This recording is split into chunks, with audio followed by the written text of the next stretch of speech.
Maverick News presents The Rick Walker Show. Defrag your mind.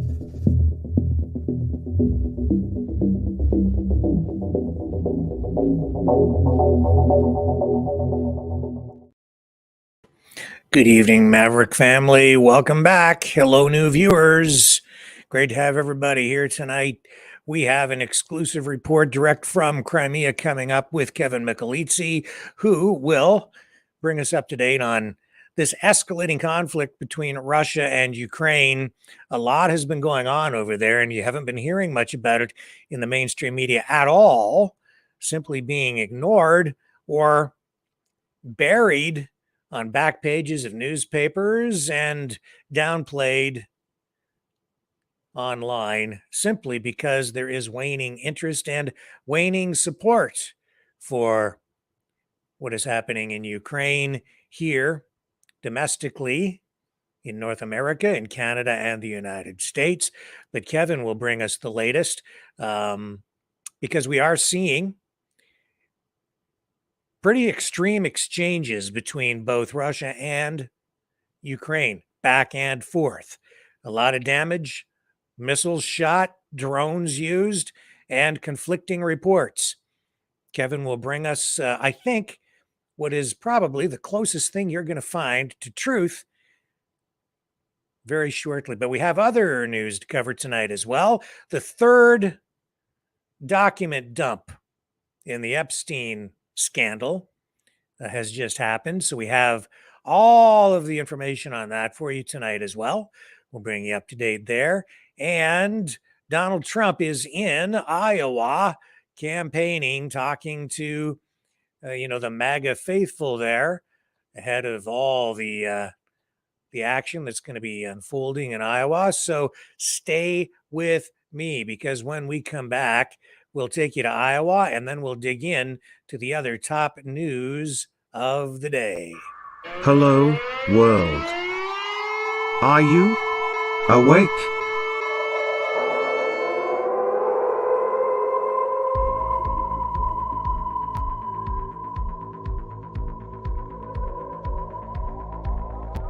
Uniting humankind by liberating millions of minds at a time. Maverick News. The world is watching.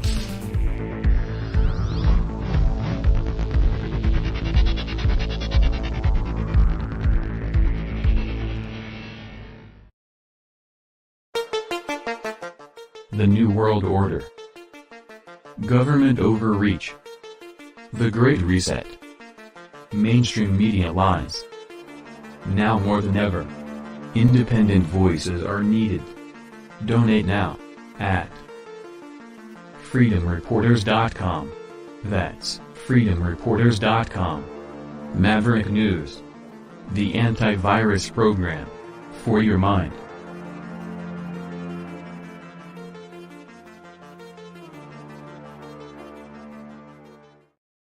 Okay, so we do have all that Epstein stuff for you, but before we get into that, let's first dip into what's going on in Iowa with Donald Trump. Let's bring up that live speech right now. Here we go. Less than me. I got indicted because I said we had a rigged election, and it turned out I was right. It was rigged much worse than anybody thought. But unlike every other candidate in this race with me, you know, in your heart that I will always put America first. We put America first, and with God's help, our job will get done, and it'll get done like it did before. We did more. I mean, we rebuilt our military. We got the biggest tax cuts in history. We got the biggest regulation cuts in history. Right to try. Hopefully nobody in this room needs it. But, you know, we have space age. We have the greatest doctors and laboratories in the world, and people couldn't use it. If they were sick, they'd go to Asia, they'd go to Europe, they'd go all over the world. If they had money, if they didn't have money, they'd go home and they'd die. I got right to try so that we could take something that wouldn't be approved for 5 or 6 years by the FDA. I moved that up too, by the way. That used to be 12 years. We cut it down in half. And it was going further. But right to try gave you the right to sign a very quick document and get whatever it is out there. You know, they used to say, we can't do that, sir. There's great liability. Supposing they die, say they're terminal. They're terminal, only terminal. You have to be very, very sick. People that are very sick that you wouldn't believe the results. The results are thousands and thousands of people are living right now. You know, the laboratories didn't want it because a lot of people would die, and they didn't want that in the record. Doctors didn't want it. Our country didn't want it because we didn't want the liability. And they signed something saying you have no liability whatsoever. Nobody has any liability, but we got to do it. They're terminally ill. These are terminally ill people, and we are saving thousands of lives. And it sort of worked out the opposite for some of these great laboratories, because instead of having liability, they're showing it really works, because you're bringing people that were going to be dead very soon, and you're bringing them back to life. And, you know, some of the stuff that they've done is incredible. So I'm very honored by that. They've been trying to get that for 54 years, and they didn't get it, but I got it. And we had to get it through Congress, too. Thank you. And that had to go through Congress. You know, much of it, you hear about all these executive orders, but a lot of the stuff to get it done and get it done right has to go through Congress. And we got that through Congress. It was a great victory. And victories cannot come soon enough for our country. As we speak, the last remnants of our open and broken border are crumbling into rubble as millions and millions of people storm into the United States in the largest illegal mass migration in the history of the world. There's never been a country in the world, third world country, banana republic. There's never been anything like what you're watching on television. And they pretend like they've got it under control. Last month, they set a record. Hundreds of thousands of people, bigger than practically any city in your great state. I think bigger just about than any city came in just last month. And numbers like nobody, and they pretend like it's under control. It's not under control. It's totally out of control. And part of the reason they want them to come in is, in my opinion, because look, they're not stupid. Anybody that can cheat on an election like that is not stupid, okay? Because they're professionals at cheating. But anybody that can cheat like that, they're not stupid people. So there's two things and then a third. Number one, they're stupid. Number two, right? Number two, they hate our country. And number three, they want those people to vote. And that's a bad one. That's the one that scares us most. And I'm telling you, they're signing people. That's what they're doing. And I believe now that that's why they're allowing these people to come in. People that don't speak our language, they're signing them up to vote.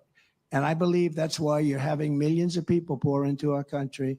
And it could very well affect the next election. And I believe that's why they're doing it, because they know what they're doing. You know, if they could do as well in running the country, in making deals with other countries so we don't get ripped off every time. Every deal we have. And we might go back to that. But, well, here, bring this up. And Europe is a very similar size when you add up the countries, very similar to the economy. So they're in for 20 and we're in for 200. When I was doing NAFTA, I said, you know, the NAFTA deal is so unfair. But NATO, you take a look at NATO, every deal is horrible. I haven't seen any deals that are like good deals. So we renegotiated with South Korea, with Japan, with Abe, who was so great. But, you know, what happened to Abe? It was horrible. He was a great gentleman, great man. But we renegotiated the Japanese deal for the farmers and for manufacturers, and it worked out to be really good.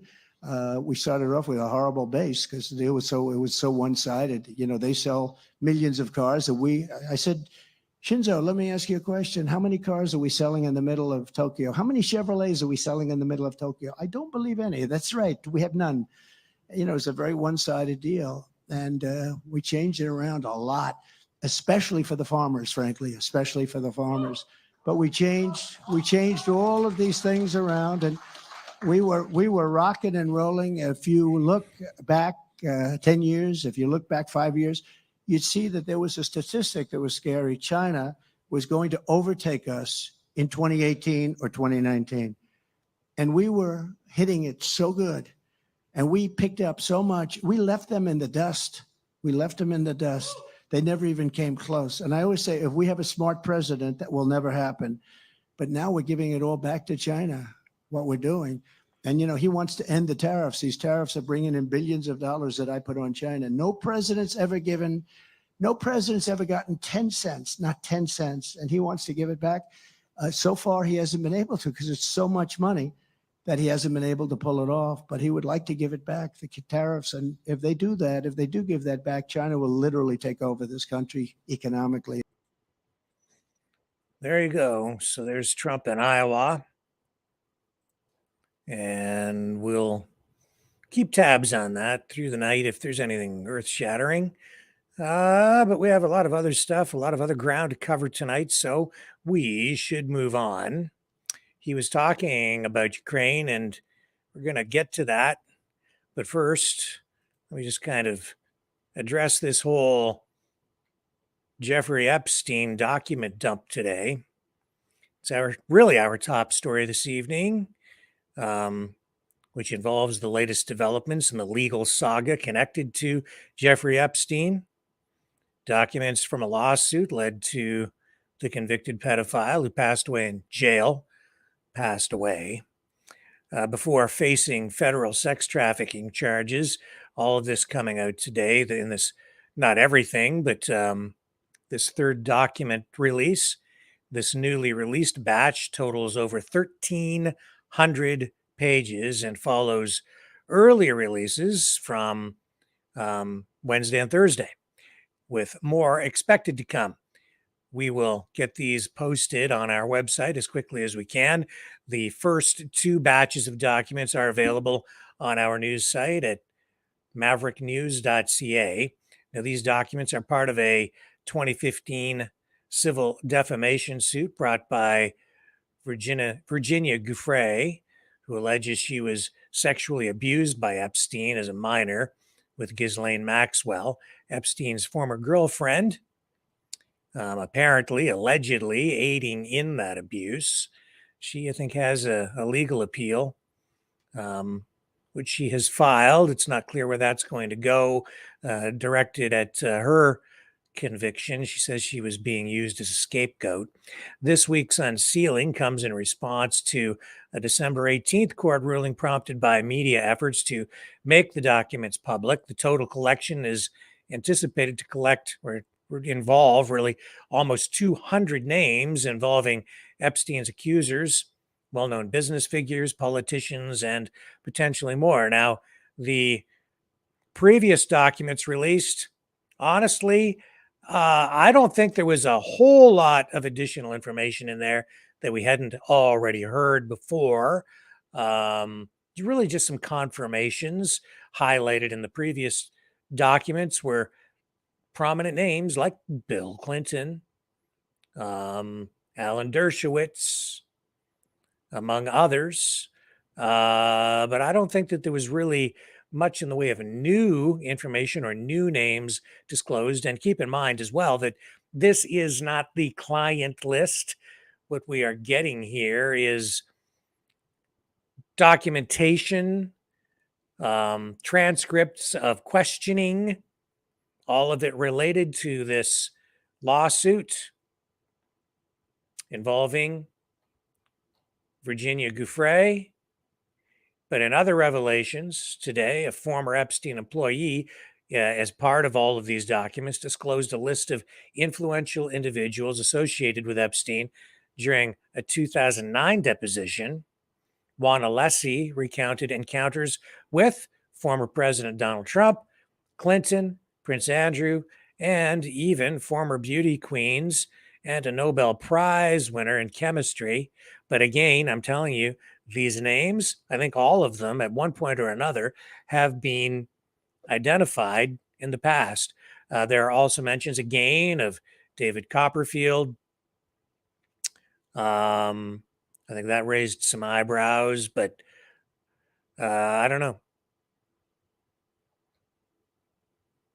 Henry Weinstein mentioned in these documents as well. So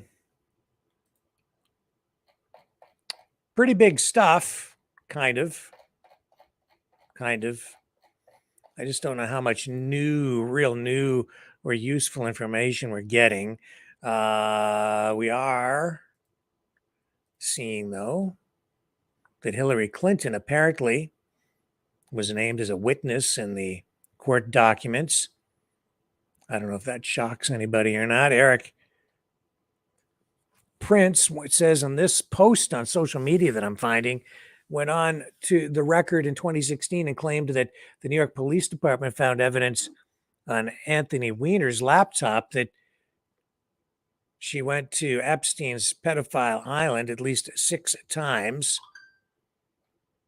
And that laptop, it says here, also had evidence that Hillary and associates were involved in sex crimes against minors. At least that's what's being posted online. Any of these allegations are simply that at this point, allegations. I need to stress that none of these things have been proven in court. And so there's a lot of stuff being thrown around online. Take all of that with a grain of salt. But here I will bring up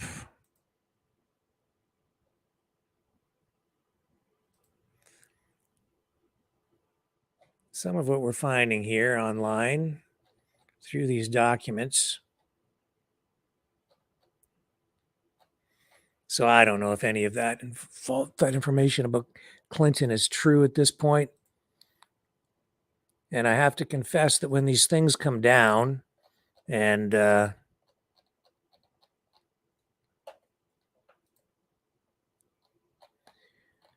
you're sitting here without any real staff, one-man operation here today, it's a little difficult to go through 1,000 pages and get the broadcast ready. So what I think we will do is I'm going to show you these documents, and then I'm going to go to a break, and we're going to come back and talk to Kevin. And then on the other side of that, we'll have more on these documents. But here is today's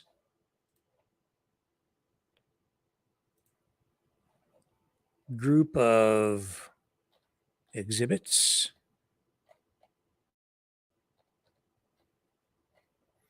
Oh boy, I don't know if it's very visible for you here, folks. Here we go.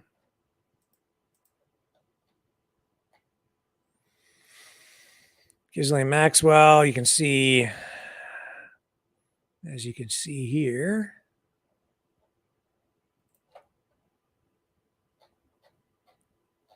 some very familiar names, which we've seen before.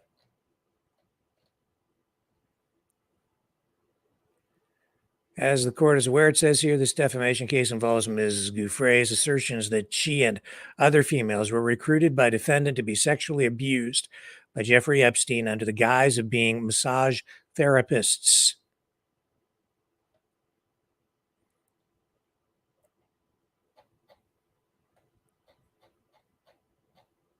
So there's a lot to go through here. As this progresses tonight, we'll get more information out through the course of tonight's broadcast. And I will try to confirm or not unconfirm those allegations about Hillary. You know, as some people have been saying as well, you know, it's important to say that what we're getting here is actually, even with all these documents coming out, it's very incomplete. There's a lot of other evidence, apparently videotapes, possibly a lot of audio recordings. It isn't clear who might be in possession of those. It's also quite clear that there are a lot of other people involved. And so and this is just documentation. These are documents from one person, just really the one person's case against Maxwell and Epstein. This is the case involving Virginia Giuffre. And so we're hearing that there are many other victims, many of them children, minors. And so there are other, some really important unaddressed questions that will remain even after all these documents come out. And those questions are things like who are the other victims? Not that we will get those names, but even more importantly is who are other perpetrators, who are other world leaders, even who might be involved in this, and are they being coerced, influenced, controlled in any way, blackmailed by whomever might have still possession of some of these damning and damaging pieces of evidence, videotapes, recordings, photographs, anything that could be held over someone's head in order to get them to vote a particular way when it comes to, say, funding for an arms deal or any kind of, making any kind of decision with regard to anything political, really. As I said last night, I think it is something that rises to a national security risk because the people involved in this are so powerful overall. Also, last night, I was making reference to not only the kind of people that Jeffrey Epstein had been associating with, but also I made reference to a conference that he held on the island. And I wasn't off the top of my head able to at that moment, recall the exact name and the exact information. But according to previous information that has been released,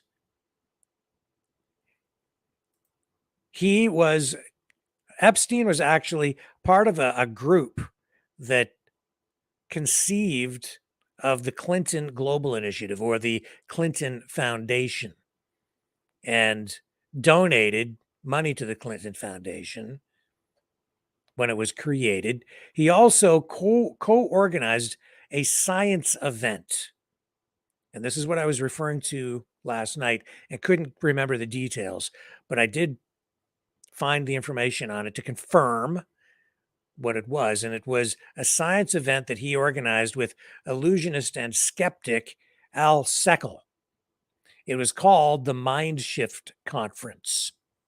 This is of particular interest to me because we have been speaking here on this program over the last number of months about psychological conditioning, information warfare, the use of the internet to that end, and the methods, the techniques, the technology being used in that way for that purpose. So this conference took place way back in 2010 on Epstein's private island, Little St. James, and he had some of the top minds in this field there, some of the world's leaders in psychology and I would say even mind control. People like Murray Gell-Mann, and I don't know this gentleman, but it's Leonard Mlodinow, an American theoretical physicist and mathematician. He had Gerald J. Sussman at that conference, a professor of electrical engineering at MIT.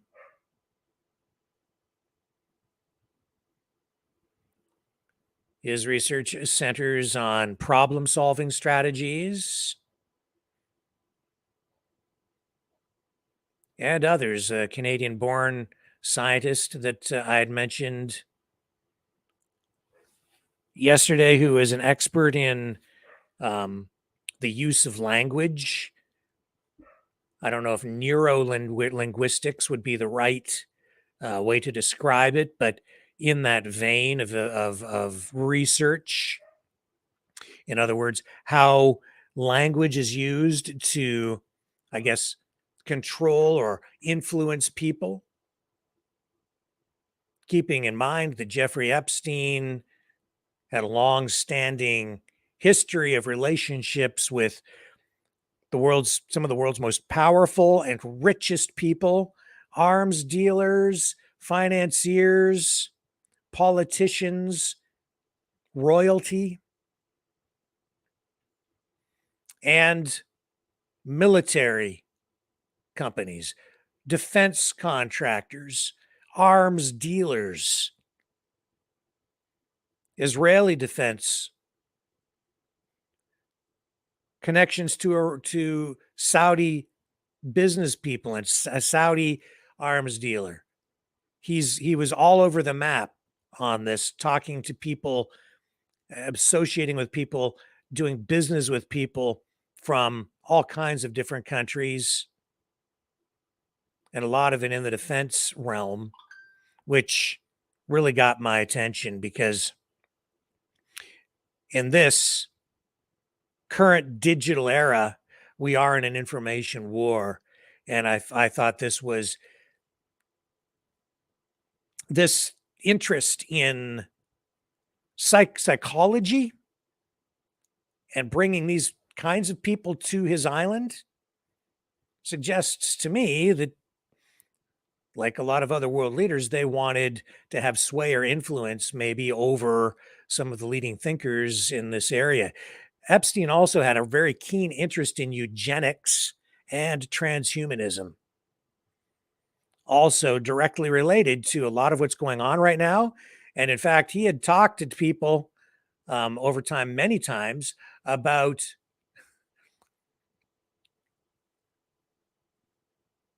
seeding the human race with his own DNA. He wanted to impregnate groups of women at a time, and talked about using his New Mexico compound as a baby ranch. So he had also donated a lot of money to universities, other institutions. When these revelations about his honeypot operation came out, and his sex crimes, some of these organizations gave the money back. Not all of them did. Harvard was one of the institutions that took money, and I don't believe they gave any of the money back. But it was embarrassing for a lot of the organizations that took the money, and because of these revelations about Epstein's involvement or interest in eugenics, some of the organizations, some people associated with those organizations that took his money said that they probably should have looked a little bit harder, applied a little more scrutiny to where that money was coming from and what he, being Epstein, was really all about.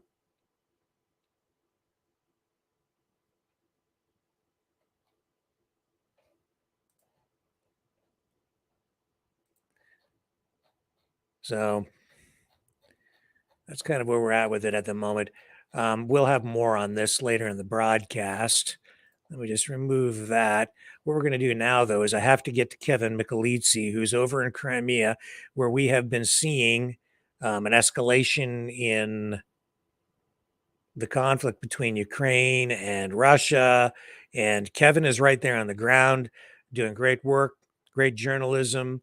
And we have this exclusive interview with Kevin coming up on the other side of this.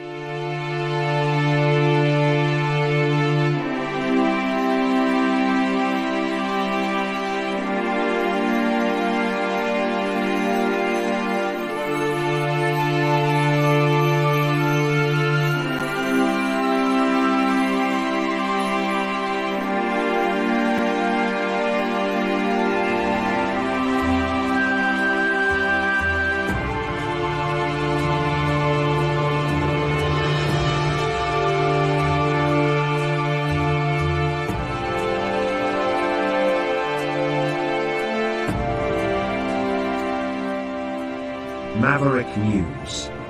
The world is watching.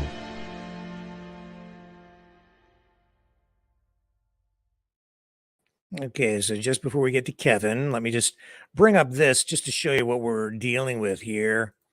So here's a BBC report, and they're saying that some residents are leaving Belgorod after deadly attacks there. So the governor there says several families have left the city, which is close to the Ukrainian border. 25 people, it says here, were killed and more than 100 injured in one of the deadliest attacks on Russia, it says here, since it invaded Ukraine. The attack follows a massive wave of Russian strikes on Ukraine a week ago, which killed 39 and injured over 160. Those strikes were described by Kiev as Russia's biggest missile bombardment of the war so far. Says Putin launched its invasion here, blah, blah, blah, of neighboring Ukraine in February 2022. Hard to believe, actually, folks, that we're all now almost 2 years into this conflict. And so this is the kind of reporting we're getting from the BBC. Also, we are seeing this. Here's The Guardian. And this, I think, is telling as well, because you're seeing Russia-Ukraine war. Ukraine says it hit Russian military unit in Crimea, as Russia claims to have foiled attack as it happened. So you see, you're getting here, they're acknowledging you're getting conflicting reports, two almost completely different stories about the same story from both sides, because, of course, the first casualty of war is truth. So what we're seeing here is that it says it is just after 6 p.m. in Kiev. Here's a summary for the main events from today. Russia's defense ministry early today, said its forces had foiled a Ukrainian attack on Russian facilities in Crimea and had destroyed 10 Ukrainian missiles over the peninsula. Ukraine attacked a Russian military unit near Yevpatoria in Russian-occupied Crimea Thursday. Ukrainian Air Force Commander Mykola Oleschuk said on Telegram, he said, thanks to the Air Force pilots and everyone who planned the operation for perfect combat work. Says Russian hackers were inside Ukrainian telecoms company Kyivstar system from at least May last year in a cyber attack that should serve as a big warning to the West, it says. Ukraine's cyber spy chief told Reuters Ilya Vityuk, head of the security service of Ukraine's SBU, cybersecurity department, disclosed details about the hack in an interview also with Reuters. It says Polish farmers blockaded the Medyka border crossing with Ukraine on Thursday. NATO chief Jens Stoltenberg is going to convene a meeting between NATO diplomats and officials from Ukraine coming up on January 10th. And the list of highlights goes on here. But we are seeing two things happen here. We're seeing conflicting reports coming out, and we are also seeing less news about this here in the West, because everything is really being overshadowed by what is going on between Israel and Hamas here in the West. That's where all the attention is now focused. But what's going on in Ukraine is important, because it's not just in Ukraine anymore. You have to keep in mind that Ukraine is now attacking Russia inside Russia. Why are they doing that? Optics, I think, and Kevin Michelizzi will no doubt weigh in on that as well and give us his views when we come back right after this. Promise, this time Kevin will be with us, so don't go away. The New World Order. Government overreach. The Great Reset. Mainstream media lies. Now more than ever, independent voices are needed. Donate now at freedomreporters.com. That's freedomreporters.com. Maverick News. The antivirus program for your mind.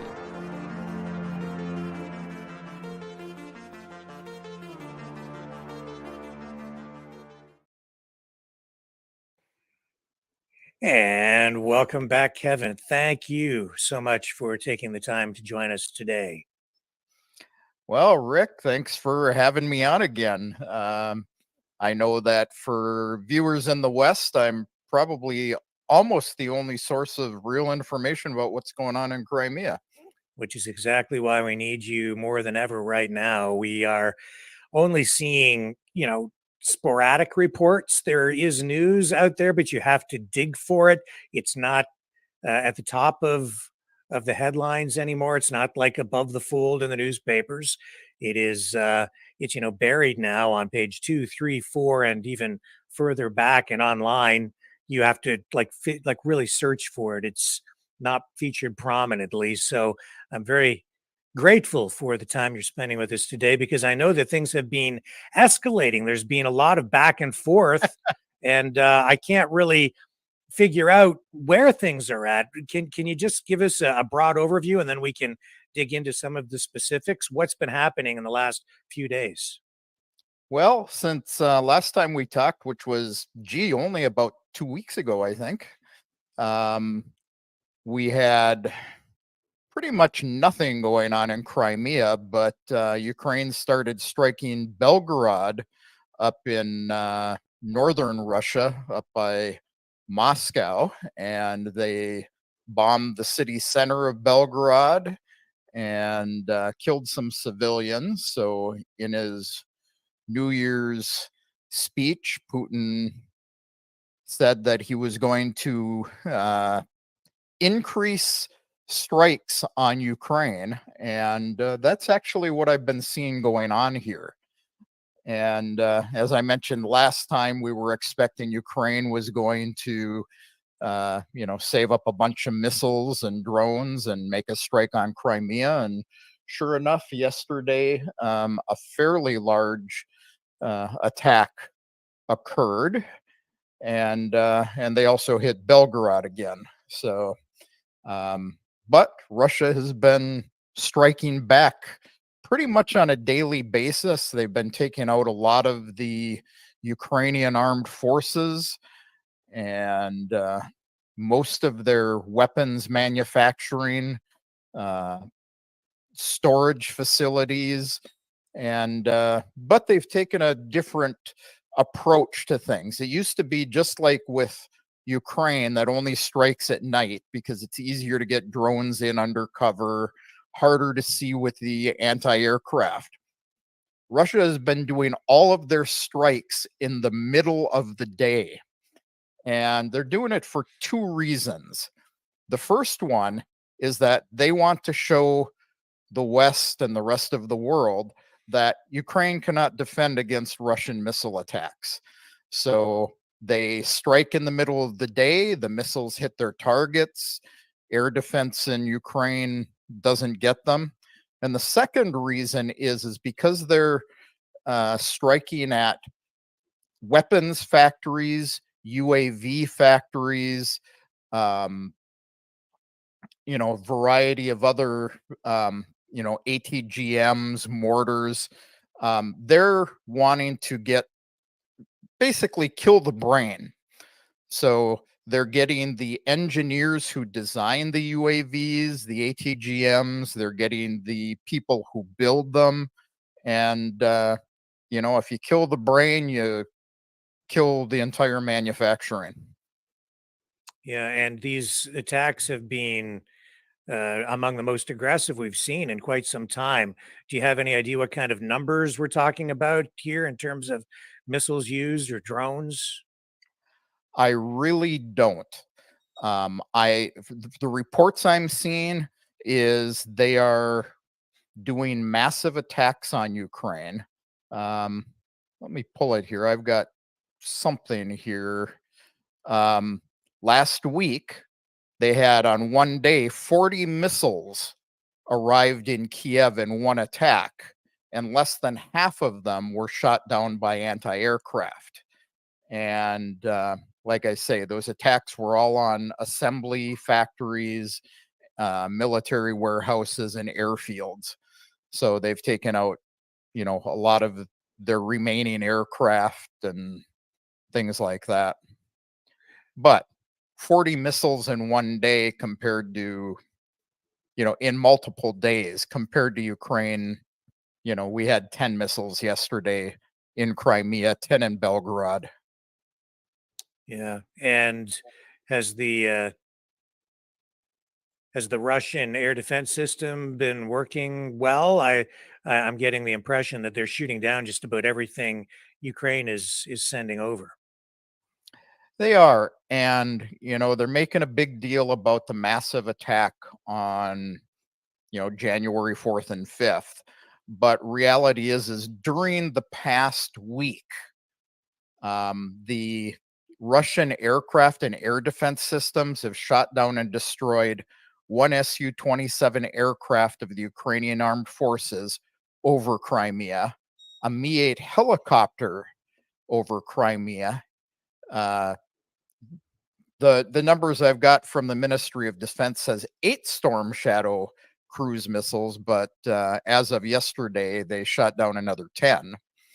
So 18 Storm Shadow cruise missiles, 14 Tochka U tactical missiles, 3 S-200 air defense systems that had been converted to fire at us, 107 HIMARS, Alder, and Vampire HIMARS rockets, 3 HARM anti-radar missiles, and 253 UAVs. That's just in Crimea. So, this is over 7 days. That's substantial.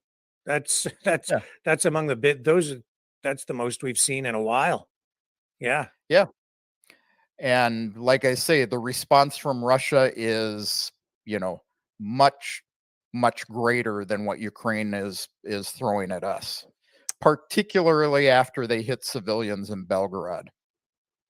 Yeah, and that's and it, I'm thinking the reason we're not hearing more about this here in the West is likely because the Ukrainian efforts have been largely fruitless. Yes. Really, the biggest thing that they had was that strike on Belgorod where they killed some civilians. I don't recall the exact number, but 10 missiles yesterday into Crimea, and they weren't all shot down. Let's see. Well, let me just start at the beginning here. The missile attack started about 5:20 p.m. yesterday, but the Ukrainians took a different approach than they usually do on a Crimean strike. This time, they were better prepared. Their aviation moved to several bases to spread out where they were coming from, 3 different airfields. And about 4:20, there were 5 Su-24 bombers and 2 MiG-29 fighters that took off from 3 different air bases in Ukraine. And of course, they were detected. They launched the Storm Shadow cruise missiles, 10 of them, and several ADM-160 MALD decoys, which are decoy missiles that don't really blow up. They're just to try to confuse the air defenses, get us to shoot off air defense missiles at them. So those missile strikes started at about 5:20 p.m. here, and there were 10 missiles, like I say, that were taken down. They weren't all shot down. Some of them fell harmlessly, not at their targets. But at 10 p.m. last night, a Ukrainian patrol boat was heading towards Crimea, packed with explosive, and a Russian Federation ship destroyed that. And then there were a couple of missile attacks on Sevastopol and 3 groups of drone attacks, really. And they started right around midnight. They were both air and sea drones. The first drones were shot down on approach to Saki, which is where one of our airfields is in Crimea. And that's where a majority of the drones were shot down. The next drone work began on Evpatoria, which is off the coast of north of Sevastopol. And out of 36 UAVs, 11 were shot down by air defense systems and guys with rifles, and the rest were taken down with electronic warfare. So, and the goal of these attacks is really to reveal where the air defense units are, the composition of the air defense units, and what actions they take during a raid in preparation for another attack. So we then had another drone attack that came from Odessa about 1 a.m. It was actually guided by an American Poseidon working off the coast of Romania. So it was directed by the good old US of A. And so what we had yesterday, we had air defenses going off in Sevastopol, Saki, Balaklava, which is near Sevastopol, a little closer to us, Kerch, which is where the bridge is, Yevpatoria, and Novorossiysk, the other side of the bridge on mainland Russia. And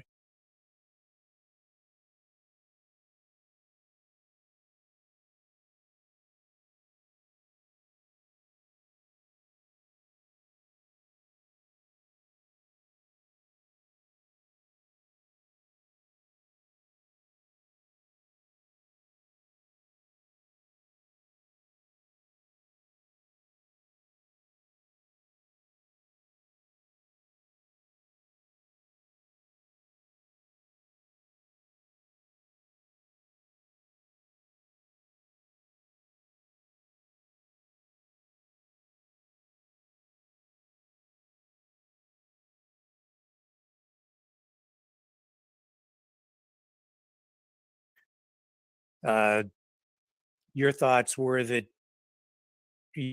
Ukraine was going to put it score some sort of a showed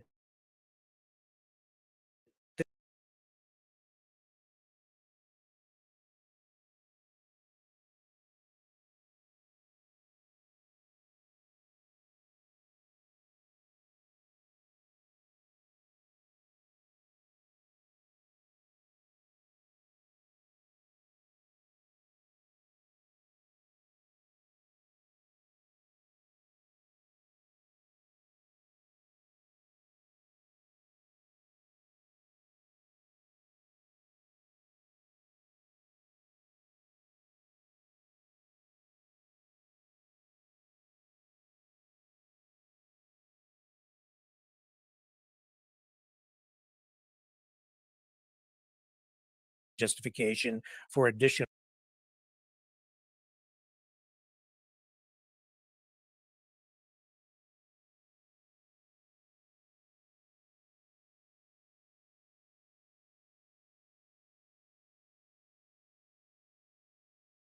funding.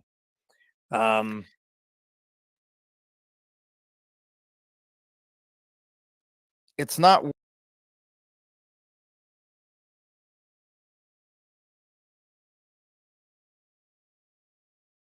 and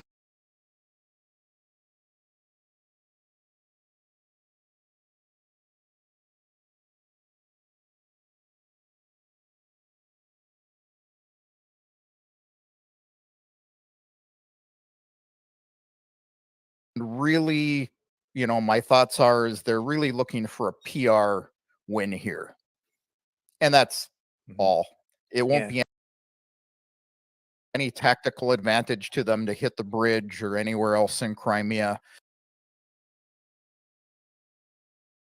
It'll just be the PR of, hey, look what we've done. Yeah. So today I was reading in Foreign Affairs at foreignaffairs.com headline, the war, it's just in front of me on my screen. The war in Ukraine is not a stalemate. Last year's counteroffensive failed, but the West can prevent a Russian victory this year. That's the headline. And if you just read down, that seems to be a story that's trying to put a positive spin on something that really is an admission of failure, in my view. Yeah, and we keep seeing reports out of the West here that it's a stalemate right now. But if you look at, any of the analysts, any of the guys who are actually on the ground there, Russia is making massive movements into Ukrainian territory. Last thing I saw this morning is they've actually advanced into and through 3 cities and are looking at taking a 4th city. So, there's advances being made by Russia. I actually commented on somebody's Medium article yesterday where they talked about how Putin was going to have to negotiate because Ukraine was holding off and he had an election coming up next, in March. And all I could comment to the guy, and the economy here is going down the drain. I could comment to the guy was with actual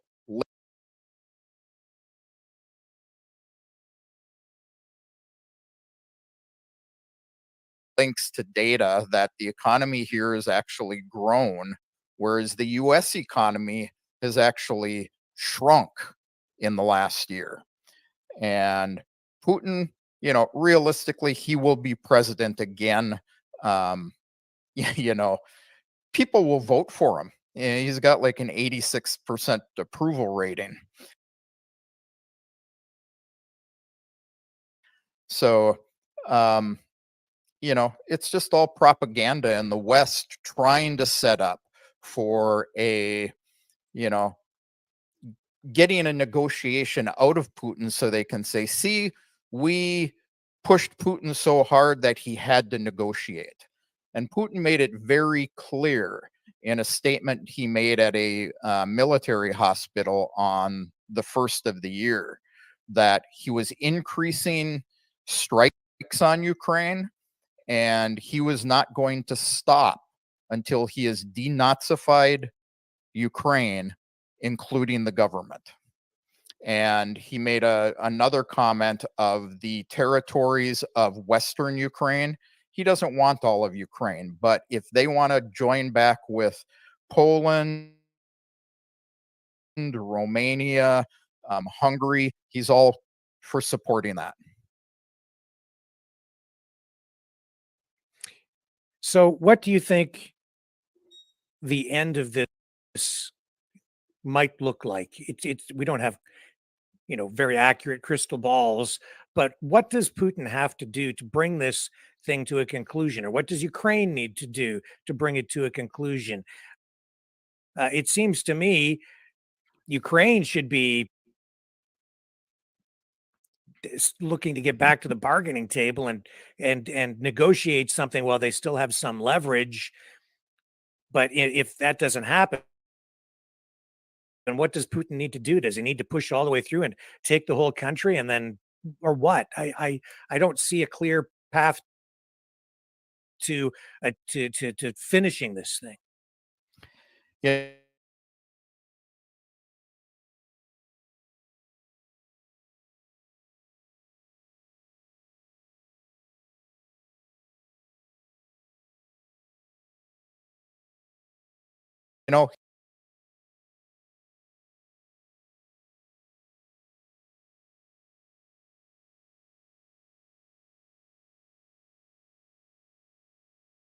In the last couple of days again. So that will be Kharkiv to the north.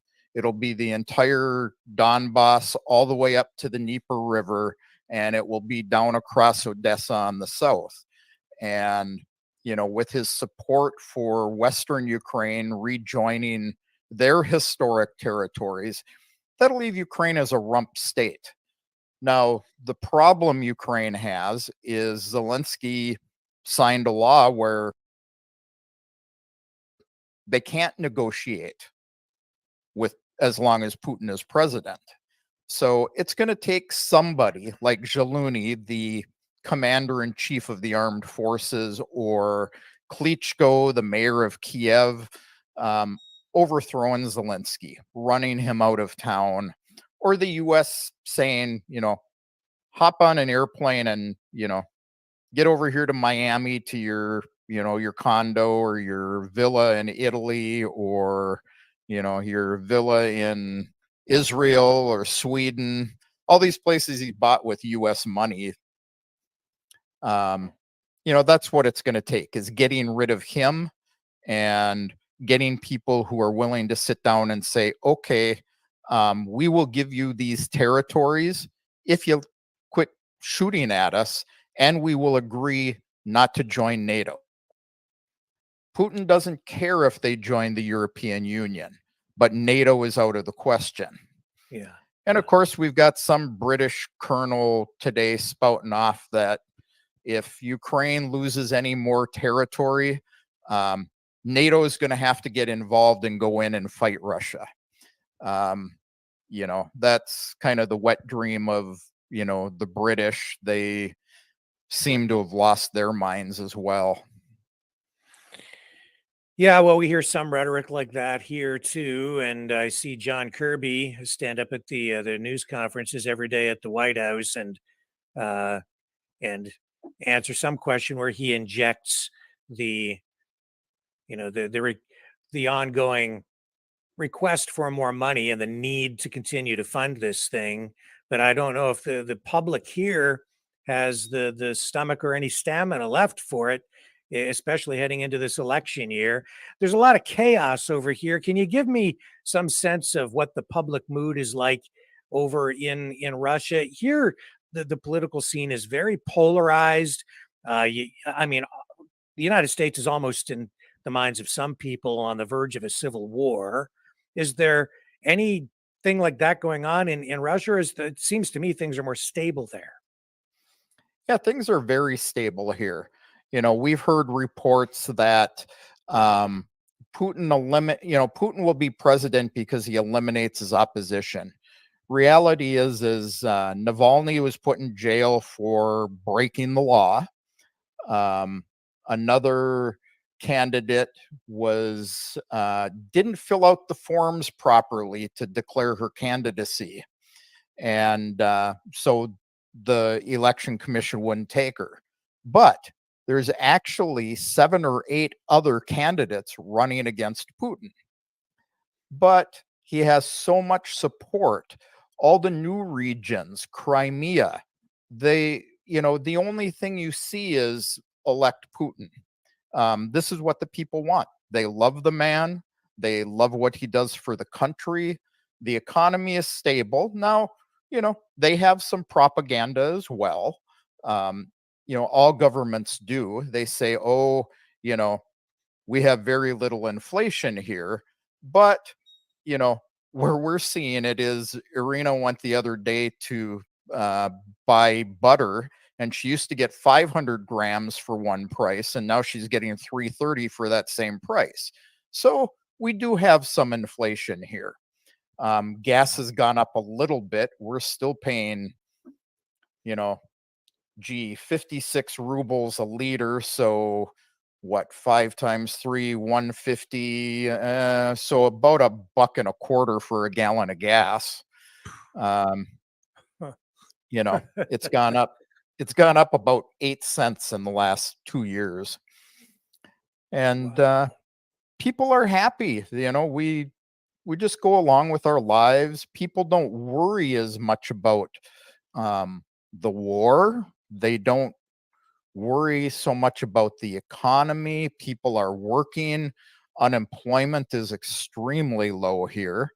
And the government is putting money not only into the military, which is the part Western news outlets put out there, and they say the people are suffering because of it, but Putin, for the second year in a row, has increased payments to pensioners, disabled people, teachers, doctors. He raised the minimum wage, and he's now, for a woman who gives birth to 3 children, gives her a house to live in. No, it's not, a big fancy one, but it's enough to raise a family in. And they get a payment for every child that they give birth to. And he's made immigration easier for Westerners. So, Are you seeing much immigration from the United States, Canada, North America, Western countries? yeah, last report I saw, there were 3,000 some odd Westerners who immigrated to Russia in 2023. And,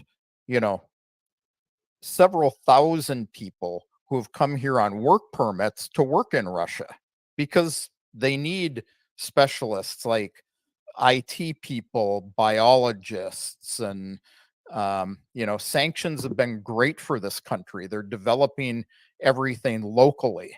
The oligarchs, they're oligarchs. In the West, you call them, rich people. So, they're, because they don't want to invest outside of the country right now because the United States is threatening to take more money away from them. They're investing it in the country here. Yeah, and those businesses like McDonald's and the big corporate chains, the retail outlets, even the credit card companies, bring us up to date on what's happening with all of those. Coca-Cola, all these brands, they've been rebranded in some cases, and the products are still the same or similar. Yeah, Russia kind of did that well. These companies that wanted to pull out, they passed a law saying you can pull out, but you're required to sell it to a Russian investor at, I don't remember the exact percentage, but it was pennies on the dollar, and 50% of the sale price they have to give to the Russian government. Oh. So these guys lost a lot of money going out. These Russian businesses picked them up, rebranded them. I've been in, here in Crimea, what used to be a Kentucky Fried Chicken. It's now called Crimean Fried Chicken. And, the chicken's a little different. You go in and, you get chicken without bones in it. They take the breast and they, take it off the bone and, but it's still deep fried. You can still get spicy or regular. The colors are the same. The buckets are the same. But, they're now selling things like herbal teas and fruit teas and things like that. So they've made some changes. McDonald's is now, I don't remember the name of it because we don't have them in Crimea, but, something like Happy Burger or something. And you go in, you're in a McDonald's. It's run the same way. Coca-Cola, they left the Coca-Cola bottling plant here. They've renamed it to Dobre Cola. And I buy it. I buy their diet version, and it's Diet Coke. And their regular version is Coca-Cola. It's the same thing. Dannon yogurts here are now rebranded to another name. Exactly the same packaging, same colors, but because they own Activia, and now they call it here Activia. I just looked up the McDonald's name, and it's Vikuzno Tochka. Is that right? That's what it says. Yeah, here. In Russian, that's what it is. Yeah. Some of them. Some of them. But you've still got, you can still go to Moscow. You can still go to Burger King and Pizza Hut. You can still buy, your Swedish shoes here. Lots of brands that have either just renamed or they're selling and they're being quiet about it. So tell me what's going on with the automotive industry there. First of all, what's happening with the brands? Are you still able to buy Fords and GMs and Teslas and I don't know what other brands are there? Volvos and Hondas and Toyotas and Russian You brands, I guess too. Yeah, you can get those vehicles. They're much harder to get right now, and it's harder to get parts for them. Ford quit manufacturing in Belarus, um, because they got dragged into this as well.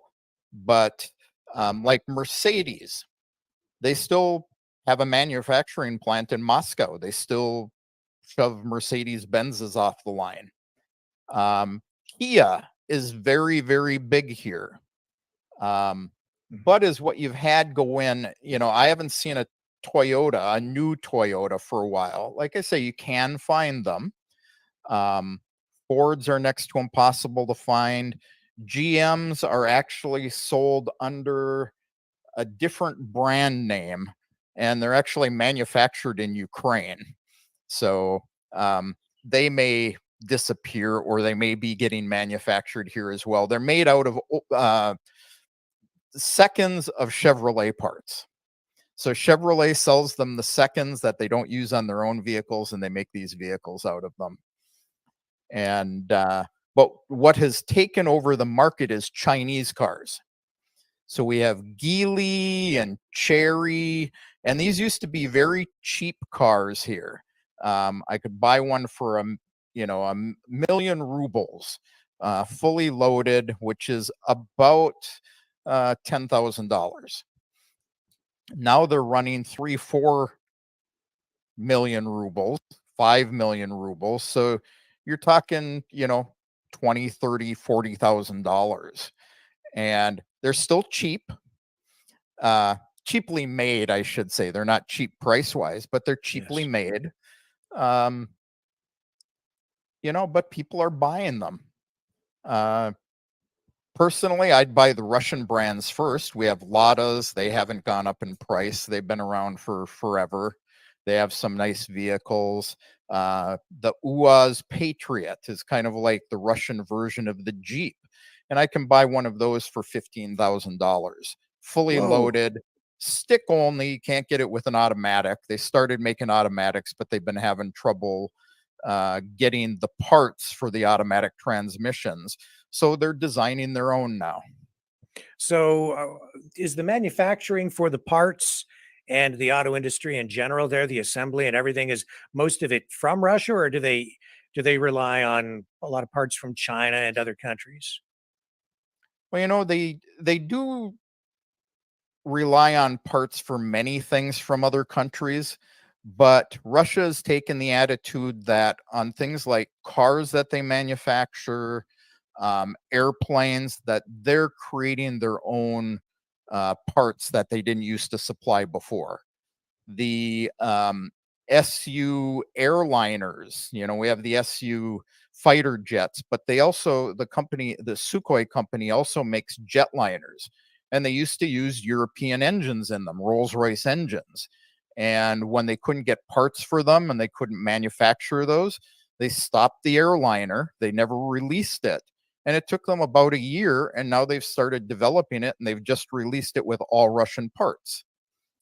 ATM machines could not get foreign parts for ATM machines.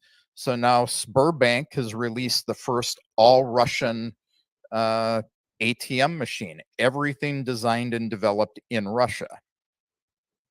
Interesting. So, what about the electrification of the auto industry? That they're all in over here, pushing hard, retooling all of the factories, billions and billions and billions and upon billions of dollars in taxpayer money being invested into this, given to these multinational corporations to push ahead with this initiative. What's happening over in Russia? Are they as aggressive with that over there?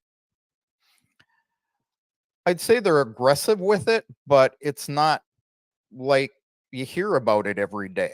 They just went ahead and did it. You can buy an electric Tesla here. We see them all over the place. So Tesla does sell here.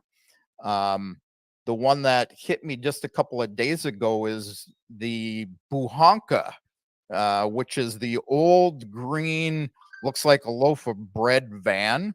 They've just released an electric version. And we have charging stations all over the place. So there are electric cars here. The Chinese produce them. Um, even in Crimea, you don't see a lot of charging stations, but they're popping up all over the place now. Are there government regulations or quotas in place? For instance, here, starting in about a year and a half or 2 years, they're going to start to cap the number of gasoline vehicles that manufacturers will be allowed to sell, which will create a Uh-huh. shortage. And they're going to start to force people. And I think it's by 2035, you will only be able to buy new electric vehicles here in Canada. Are they doing similar things in Russia or no? No, not at all. They So give the people the choice. Our gas is cheap. What you do see a lot of people doing here is they want to economize on gasoline. They'll put propane tanks on their cars. Um, Electric vehicles are fairly popular in bigger cities like Moscow or St. Petersburg. They're becoming popular elsewhere, but it's just people do it because they want to do it. So they are giving people the choice, and it seems like there's more more of a free market in Russia today than there is here. This is very, government. This is entirely government driven over here. It's centrally planned for sure. I would say the entire auto industry here has been essentially captured by government. It's now controlled, directed entirely by government. It's unprecedented, really, what's going on. Yeah, no, not here. Very interesting. Just coming back to this war, the what else do you call it? There are reports today where the US is expressing concerns and sounding alarm bells because they're saying Russia is using missiles from North Korea. Hmm. Any thoughts on that? Yeah, I have big thoughts on that. I saw that, and of course, the U.S. has called a Security Council meeting. Now, you know, my first thought is what's the difference if Russia is getting missiles from South Korea? Right. Ukraine's getting them from the United States and Germany and so on and so on and so on. What's the difference? They're actually North Um, Korea, but yeah. Um, yeah. But realistically, Russia is at a full wartime, economy right now. They're producing this stuff themselves. Now, are they using any from Korea? Maybe. They were accused of using Iranian drones. They said they weren't. They got like a plane load or two of Ukrainian drones. They saw how the Ukrainians made them. They maybe got some parts from Ukraine, but they're now manufacturing those Iranian drones in Russia. So, it's all Russian produced again. So maybe they got some missiles from North Korea and, they have a longer range. They can carry more explosives.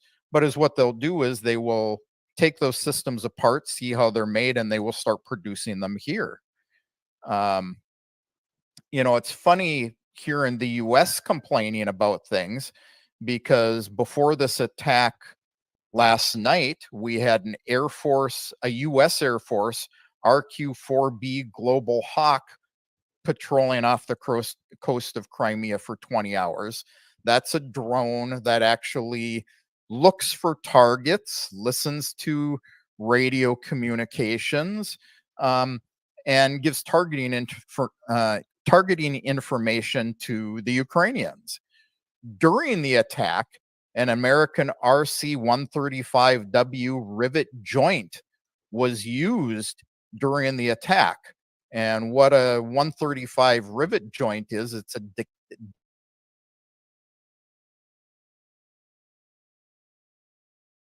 dedicated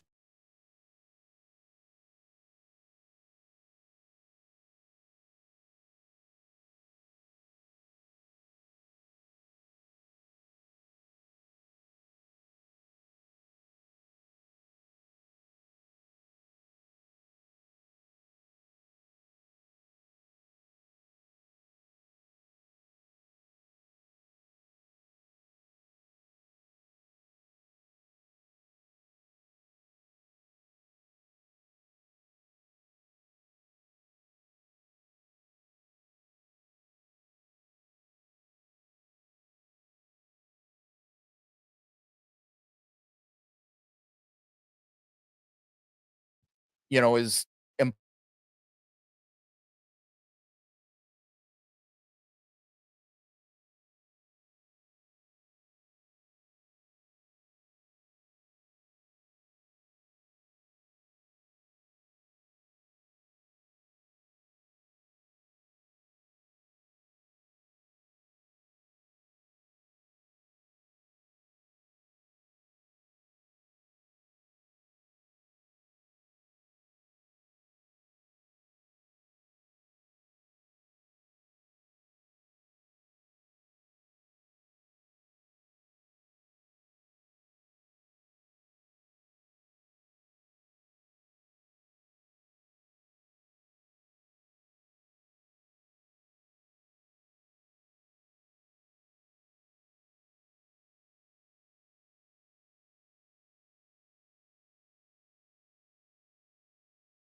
that they need more support from the West.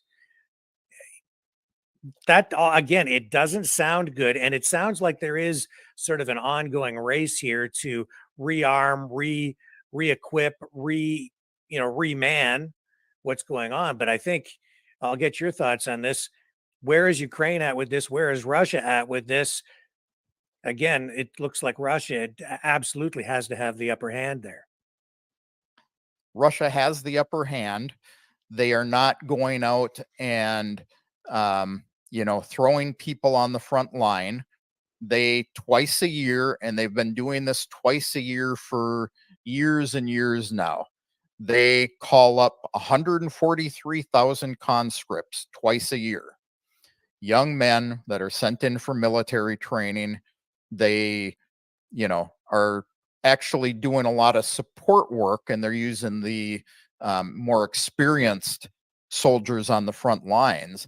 But they've got tens of thousands of volunteers a week going to the recruiting stations and saying, I want to go fight.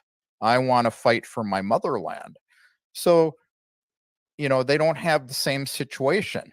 Ukraine's throwing, more and more elderly people. They've raised the age limit. They're sending younger kids now, 15, 16 years old. They're sending, disabled people, guys who've been, critically wounded, healed. Maybe they've got a prosthetic leg or something, and they're sending them back out to fight. And now they're stopping women from leaving the country, and they're calling up women to go fight. They're trying to get the Western European countries to send their, Ukrainians back to the country to fight. And, most of them are going, well, yeah, they should go back, but it's not up to us to make them go back. So it just is not a good situation for Ukraine. I actually talked to a couple of my Ukrainian sources just yesterday and today, and I was told that the Ukrainian military has confirmed that they have a shortage of air defense missiles. Lieutenant General Sergei Naev said that there are only enough man pads for a few attacks by Russia. And the U.S. has promised them 1,000 Patriot missiles, but that's a cost of $3 to $8 billion to the United States, and it now has to be approved by Congress. And they use 2 to 3 missiles to destroy one target. So when you have Russia shooting 50 missiles at you, you're now burning up 100 of those Patriot missiles to 150 of those Patriot missiles. They just can't sustain this. That's huge money, huge money. And the United States is spread thin around the world to begin with all of its military bases, and now facing really conflicts on two fronts. And if something happens with China and Taiwan, they would be on three fronts. That's spread extremely thin. How much of an impact do you think that kind of dynamic is likely to have on this conflict in Ukraine? I think it's going to make all of those conflicts fail. I think the more the United States tries to spread itself, the worse it's going to be, not only for the countries that are fighting these battles, but for the United States.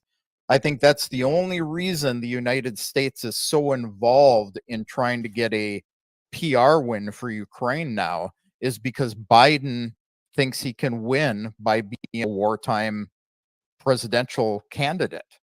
And, you know, I think that's foolish to begin with. I don't think that's going to work well for him, considering a vast majority of people are tired of spending their tax dollars on other countries, multiple other countries, and them suffering. I mean, I think you're seeing the same thing in Canada. The more you send to other countries, the higher your prices go, the lower your standards of living go. Now, today I was seeing reports that South Crimea is evacuating people from some of the islands that are closer to North Korea because North Korea has been firing artillery shells at them. So now are we going to have another one there, because the United States is bound to go in and protect South Korea? So are they going to fight South Korea, Taiwan, Israel, Ukraine, you know, Serbia? They've been trying to start a color revolution there. I know from friends in Armenia, they've got, you know, US assets running around there, stirring the pot up. How much can the United States do? This, in my mind, as it continues to escalate from one front to another, to another, to another, it threatens the very existence of the United States. Just the economy alone, I can't see how the US can possibly afford this, can possibly sustain this. There's a fraction of the manufacturing base in Canada and the US that there used to be. There just isn't the economy there anymore. You can't just print money out of thin air and expect to pay for everything either. That's only going to go so far. I'm not sure where this leaves us over here. I think that we're in peril. Yeah, I think it's a big peril. And you know what's propping up the economy, at least in the United States, is the wartime machine. You know, the more weapons they ramp up to produce, the more money these big military companies are taking in. They're kind of propping the economy up so they don't go into a recession. But what do you do with the millions of other people that Right. now get put out of work? You know, you Ye- can say, well, gee, our GDP is up, but the numbers I saw just a couple of days ago is they're claiming their GDP is up like 6%, 5.6%, but it's actually up 2.9% according to all the guys who track this stuff out there, the international companies that do, and that's a 2.6% decrease from the previous year. So they're falsely propping it up as well. Yeah, and you know, And what you can't eat missiles. You know, a missile is not Yeah, wheat. Um, and it doesn't do the people here any good if everything produced and the wealth from that is shipped overseas and then blown up. It might mhm. enrich some people beyond belief, but for the average person, it doesn't do them any good. I mean, it's okay if you're working on the assembly line producing military goods, I guess, but overall, it seems like it's a false or unsustainable economic model. Yeah, and this march that they're going towards of let's confiscate more Russian assets and give it to Ukraine, is what I see happening there. Is if Europe and the United States decide that they're going to take another 300-400 billion dollars of foreign assets of Russia, is what's going to happen is there's going to be even more countries that start saying, hey, BRICS, I want to join you and I want to start trading in my national currency because we can't trust the dollar. You know, if we're holding dollars, they're going to take them away from us if we have a problem. Yep.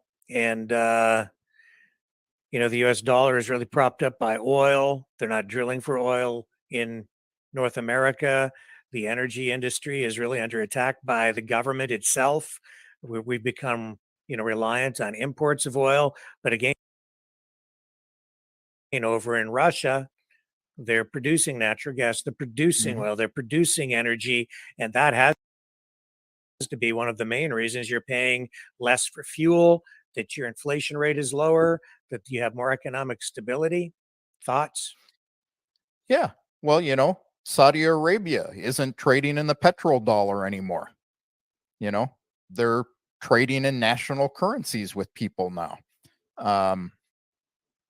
Yeah, I think that's why things are good here. And, I talked to one of the Duma members, was June of 2023, I guess it was. And I have that interview on my site somewhere. But she was saying, empires always rise and fall. And her view is that the American empire is in a decline and the Russian empire is growing. So sanctions have caused Russians to focus on Russia. Tourism in Russia is up because they can't go to Europe. Production is being done in Russia. Tourism, people are being given jobs here, and there's actually a shortage of labor now. They have a complete list. It's like 186 professions in Russia that if you work in one of these professions, they will let you come here on a work permit, work for a year, and give you citizenship. It's because they need people. It seems as well like there's been a real missed opportunity here, because you only have to think back just a few years ago, and Putin wanted to join the European Union and was rejected. It seems like there was a real opportunity to forge a much closer relationship and build on all of that and make it productive and constructive. And what do we have now instead? We have war. Yeah, I saw a picture today that was in a TASS magazine from, it was probably 30, 40 years ago. And they had the British, American, and Soviet flag flying together. And the caption was, I'll paraphrase it because I don't have it in front of me, but something about friends working together for the betterment of the world. What happened? I don't know. It seems like maybe greed and the worst parts of the worst traits of humanity and people kind of bubbling to the surface when I look at what's going on right now with the the release of these Jeffrey Epstein documents, and all of the people, all these Western leaders who are being named, these names coming out. It's just the worst side of people, the worst Yeah. parts of society. It's absolute corruption. It's a grotesque display of greed and immorality. Uh, it's forgive me, but it seems like a bunch of pigs feeding at the public trough and laughing while they do it. That's what it's like to me. Yeah. And this is where Russia has a much more conservative attitude towards things. They had I don't know, some famous person here had a naked party, they're calling it. It wasn't really a bunch of naked people, but almost. But they determined it was lewd and lascivious. So they've arrested the woman who had this party, filed charges against her. All the politicians that were there, the um, actors, whatever, whoever was participating, they're filing charges against them. And it's like, we don't approve of this. We aren't going to allow you to do it. And this is kind of the thing I'm seeing why Westerners are wanting to come to this country. Yeah, it's a speech I recall of Putin standing there saying that he doesn't want and nobody really wants to get into the private lives of people, but he says that marriage should be between a man and a woman. He's very conservative in those kinds of things, and the way he views those things. Hmm. And he says, just look at what the West is doing to itself with the decadence, with the immorality. Uh, Homosexuality. yeah, The thing I heard in the United States when I lived there for a long time was, Russia has made it illegal to be a homosexual or a lesbian. Reality is they haven't. They've made it illegal for you to adopt a child if you're homosexual. They've made it illegal for you to marry if you're homosexual. And if you leave the country and get married in another country that allows it, and you come back here, they will not recognize you as a married couple. So you don't get any of the benefits of it. Now, if you want to do whatever you want to do in your own home, they don't care. But they don't want to see you bringing it out on the street. They don't want it being shown to children or encouraging it. They recently outlawed sex change operations here.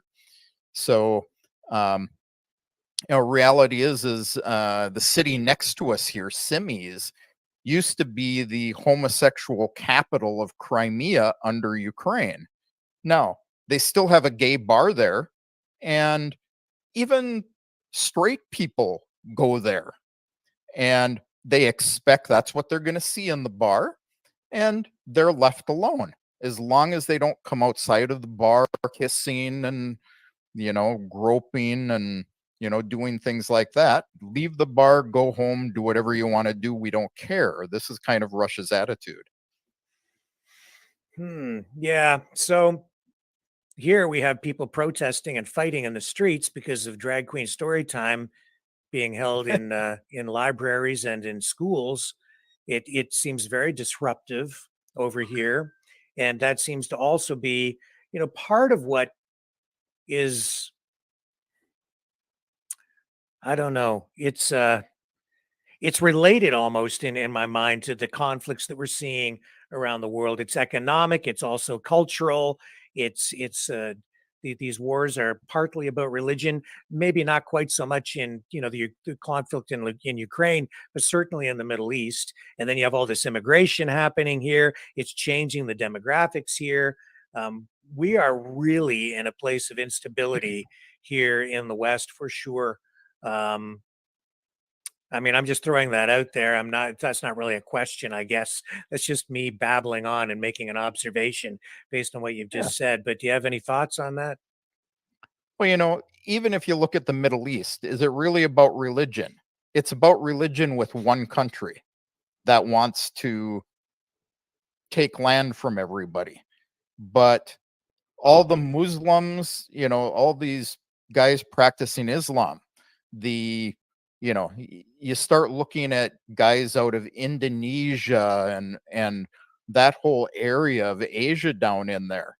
They fully support Palestinians. The entire Arab world has come together. They've linked arms.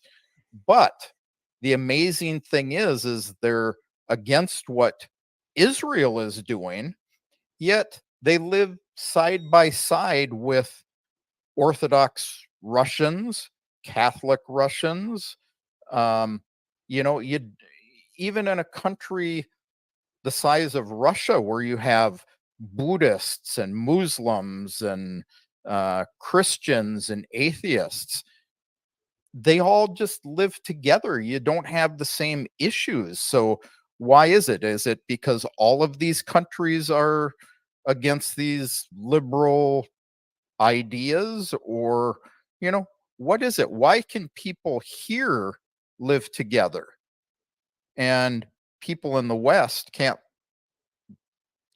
live with other people in the world? I don't have an answer. I don't I don't understand. either. Don't know. I'm doing like you are. I'm kind of babbling. Yeah. Well, Kevin, is there anything else you'd like to, draw our attention to today, or is there anything we might be missing with regard to this conflict in Ukraine? I really am so grateful for what you've been doing there with your work. No, I don't think so. I think we've pretty much covered it. We're just seeing, Ukraine take a little different tack than they normally have. And, the idea is that, we'll probably see some more strikes here in the next few days. If we do, I'll let you know. Quite Yeah. honestly, I'd like them to, end the whole thing and let me get back to doing regular information warfare stuff and looking at some of the other conflicts going on. Yeah. And just finally, your thoughts on how long this thing is likely to go on. I guess still no real end in sight. Yeah, I'll be like the rest of the analysts out there. I'll throw a date out there. Sometime between spring and 2026. All right. I think that's Best I can probably do. Yeah. that's probably a pretty fair assessment. Kevin Yeah. Michelizzi, thank you so much, sir, for your time today. Greatly appreciate it. Thanks for having me on again, Rick. Good talking with you. Oh, one last thing. Tell people again how they can find your work online. That's important. I used to use my Infowars.press site down here, but I'm putting everything under American Crimea site now. You can find my information warfare stuff and everything by going to that website. Excellent. Okay. Kevin Michelizzi, thank you. Thank you.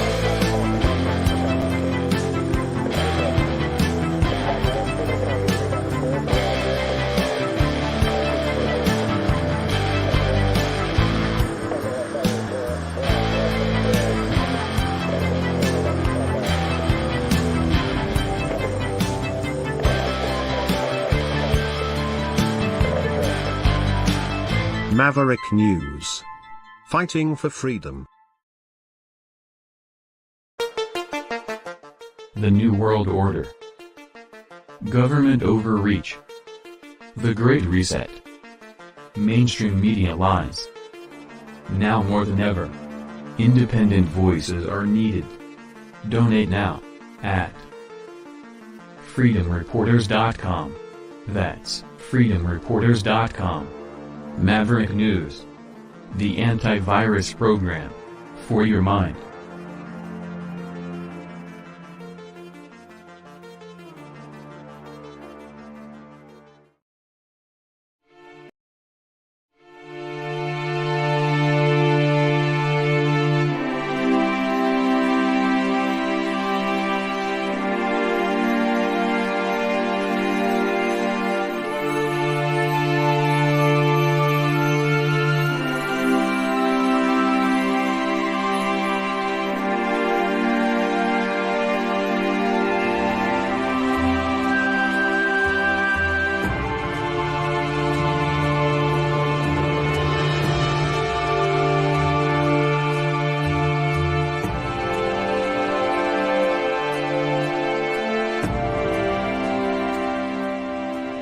Maverick News.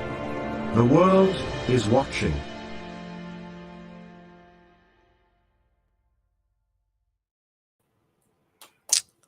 Okay. And again, thank you to Kevin for spending the time with us here tonight. Extremely helpful.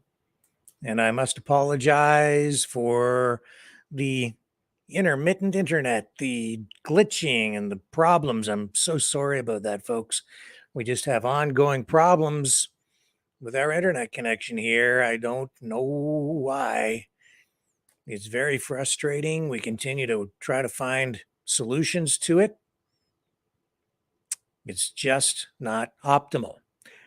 However, we are doing our best. And while all of that is going on over there in Ukraine, we're still seeing ongoing attacks on merchant ships in the Red Sea from the Houthi rebels. We've seen the warnings from the West, from the United States to the Houthis, saying that if these attacks continue, they will be hit back. And even in the face of that, these attacks continue. And mounting pressure on Israel on the public relations side. We also saw today more public concern about anti-Semitism, rising anti-Semitism in Canada and the United States. I believe it was in Toronto, where there was the Toronto area, where there was an incident at a grocery store.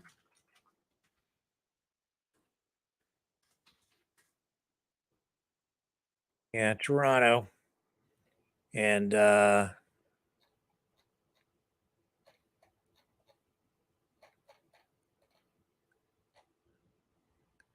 me just see here. There was some people making comments about this today. There was a grocery store that was vandalized, I believe. In any event, you're getting the picture. And all of this is ramping up, and we're seeing also incidents involving Muslims on the other side and Muslims being targeted.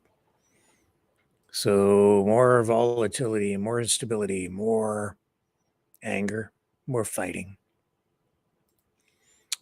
All of that ramping up. Now let's just pivot back for a moment to these this third release of documents in the Epstein saga. After doing my best to read as much of the material as I could during the break, which isn't very much time, and also getting some information coming in from contributors, it looks like overall there really isn't much new in this new document dump. In fact, if you even look at yesterday, what was it yesterday? Losing track of time. The second one. Again, not really a lot of new information came out of that. Just really confirmation of names and people involved in the past, and a lot of these allegations that were rehashed in media and online and social media platforms. Yeah, it's just if you really go back and look, you can really find information on just about all of that from before. And so today, this new cache of documents, 1,000 pages approximately. So far, it doesn't look like there's much new in there. The one thing that is of interest is there was a guy who was acting as a driver, and there was questioning and back and forth with this guy, talking about how he was being used to pick up girls and then drive them over to Epstein's residence and drop them off. And every girl that he brought, he indicates in this questioning that he would receive a $200 payment. And here's a transcript from that.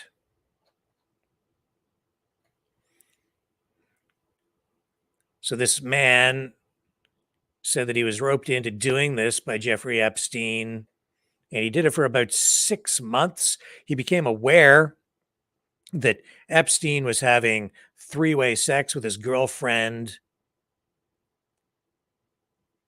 being, I guess, Ghislaine Maxwell and other women, people.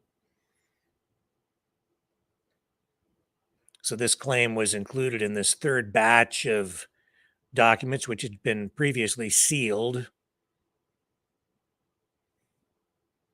And this was, these were statements really that go all the way back to 2016 in a deposition given by Tony Figueroa. I can't pronounce his last name. Figueroa, Figueroa. We'll call him Mr. T. Okay, so he's Mr. T got $200 every time he brought a girl over, and this went on, as he said, for about 6 months, and then I guess he stopped doing it.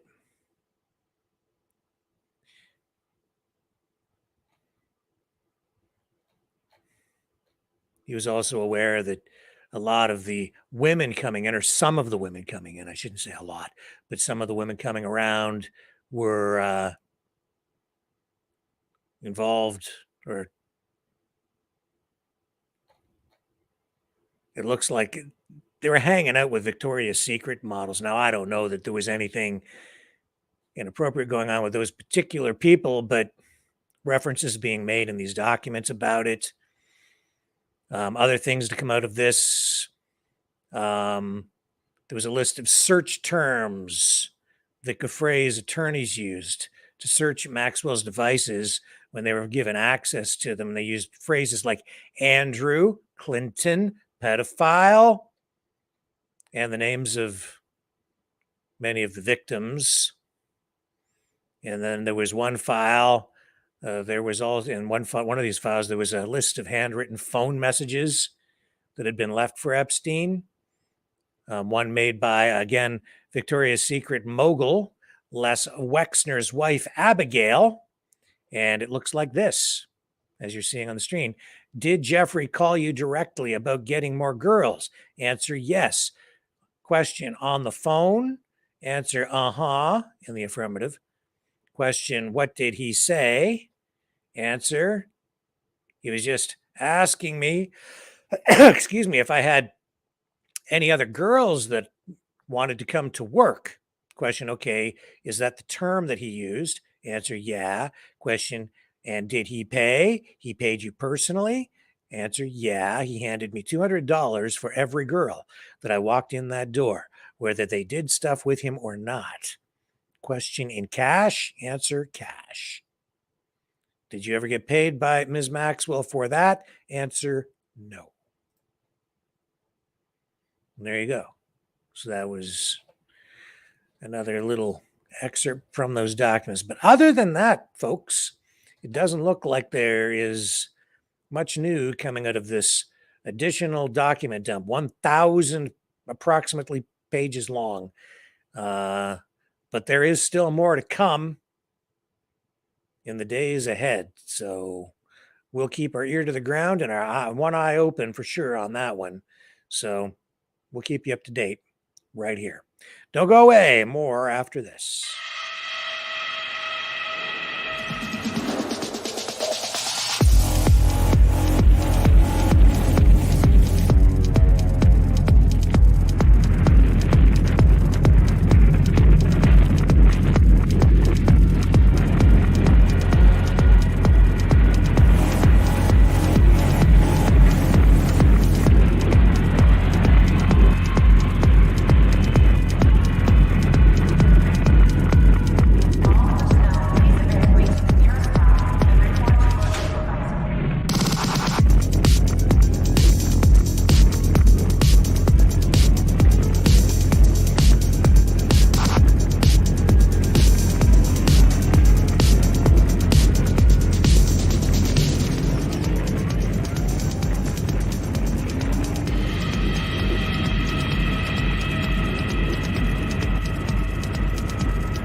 Maverick News. The world is watching. What else do we have going on here? Long time face of the National Rifle Association, Wayne LaPierre, has resigned from his position with the NRA. He cites health reasons for his departure, says he's proud of his tenure with the organization.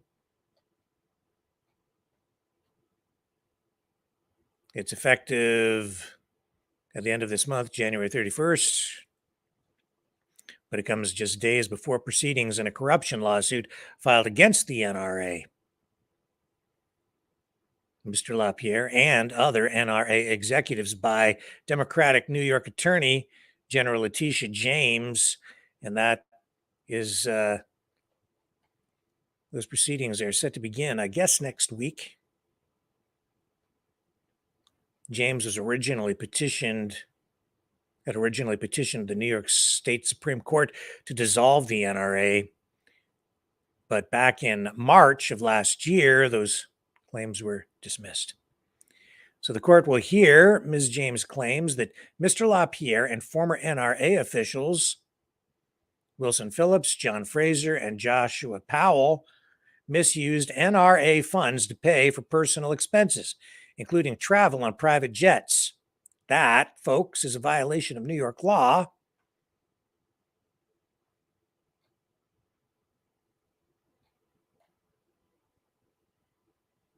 We don't know where that's going, but the resignation seems to be, well, let's just put it this way, a little bit suspicious. A little bit, I don't know. Don't know exactly what to make of that. Maybe just make of that what you will, I guess. Just another news story today in a very, very busy news day. What else do we have for you? Did you know or did you see that Pepsi products are being pulled from store shelves from some grocery stores in Europe? So this global supermarket chain, Carrefour, will stop selling PepsiCo products. It has already pulled a lot of these off the shelves because of giant price hikes. So this grocery store chain says it pulled these products from store shelves in France yesterday, and they've added small signs in the stores that say, "We no longer sell this brand due to unacceptable price increases." So this comes along at a time when there's a new French law that's meant to fight the rising cost of living, inflation. And this has supermarkets facing millions of dollars in fines if they don't reach a deal with suppliers on prices by the end of this month. Now, oh, this is a slippery slope and a dangerous thing in my view. So this ban is also going to extend to Belgium, Spain, and Italy, but the grocery store chain, which has over 12,000 stores in over 30 different countries, has not said whether it will take effect in those countries or not.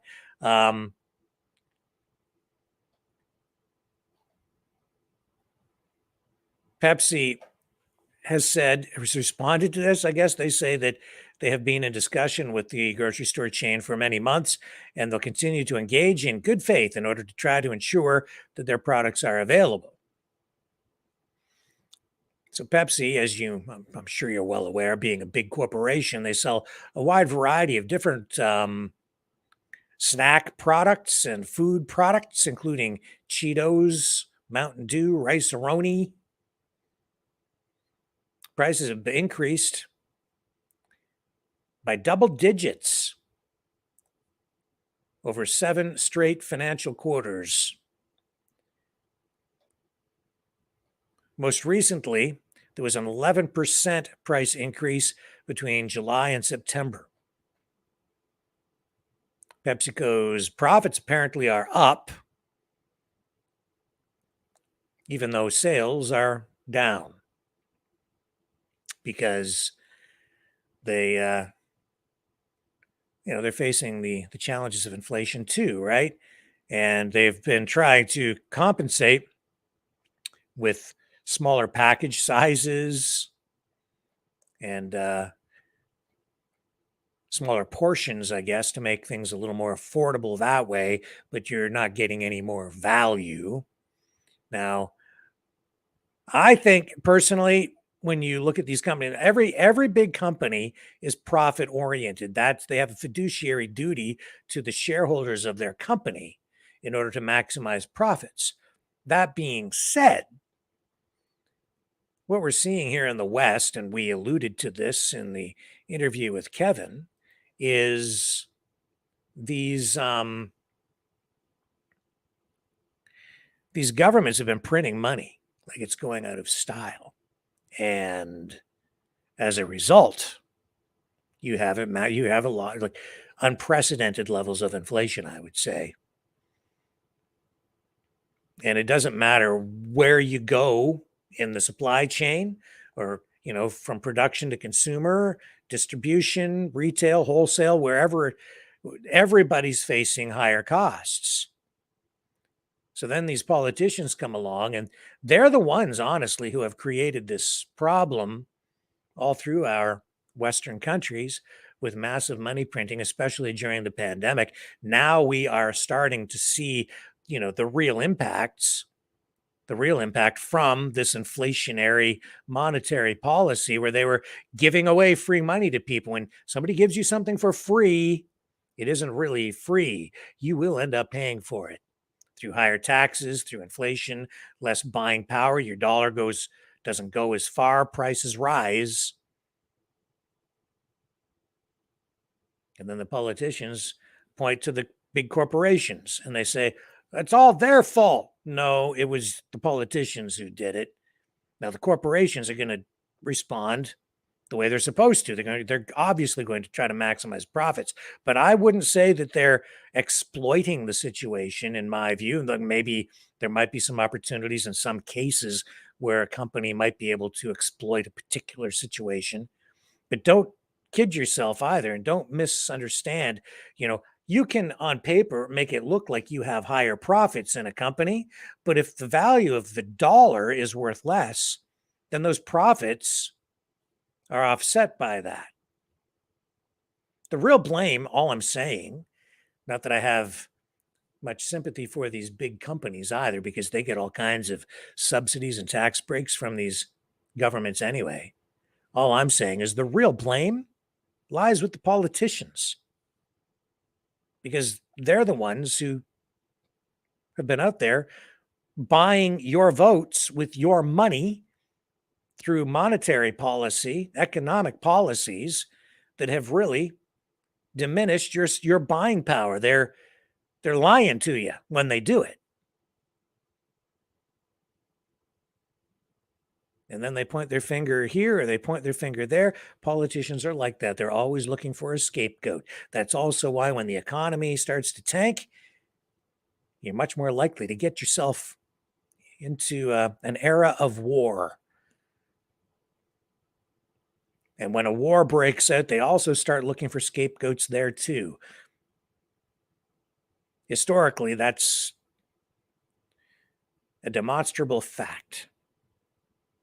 And Kevin also alluded to that, saying that he thinks Joe Biden is going to be running, hoping that as a wartime president, he will be reelected because he will be popular, that people will. He didn't really phrase it this way, so I'll add this. I think Biden is probably hoping, just like Justin Trudeau will be hoping, that a conflict, a war, will galvanize national support, that it will galvanize support for him, and it will also serve as a distraction to the problems that they have created, namely economic problems, inflation again. So then, like they've been doing all along with this war in Ukraine and now this situation is escalating in the Middle East, blame the problems with the economy on the war. Oh, well, you have to pay higher prices. It's not us, it's the war. You just have to make do with less. No, the reality is the economic policies cause the problems. The war is exacerbating things, making things even worse. But it's the monetary policy that's the root cause of all the inflation. And the munitions manufacturing, all of the money being dumped into weapons, is creating an artificial economic boom. And I wouldn't even call it a boom, but you could call it an economic recovery coming off the pandemic. You can think about it in that way as well.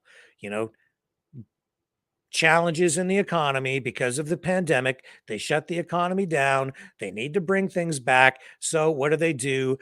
Historically, they look at war as being something that's good for the economy.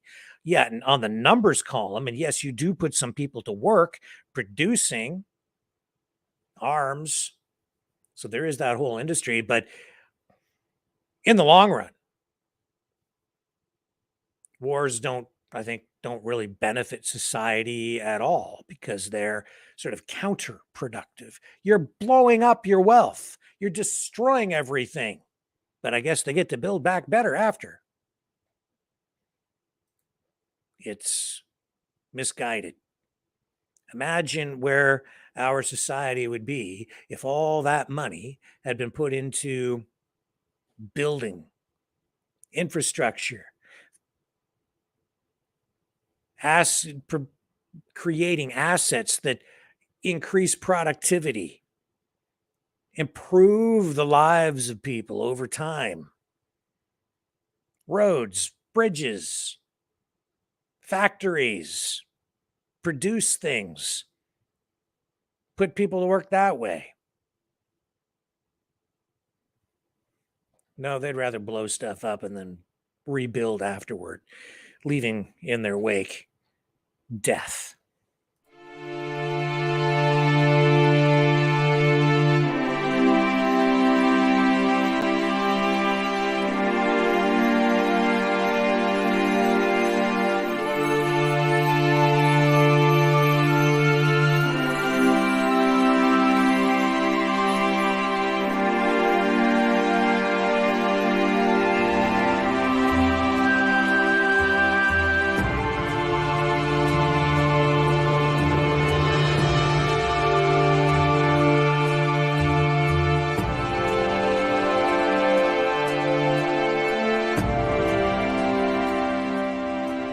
Maverick News. The world is watching.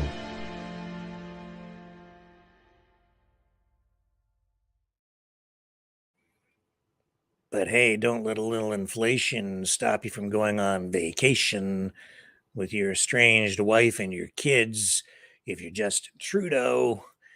But karma's coming around, it seems. Apparently, new reports just coming in. The JT's plane has broken down. They went on vacation in Jamaica, and this is the second time in just a number of months where the PM's plane has gone on the fritz.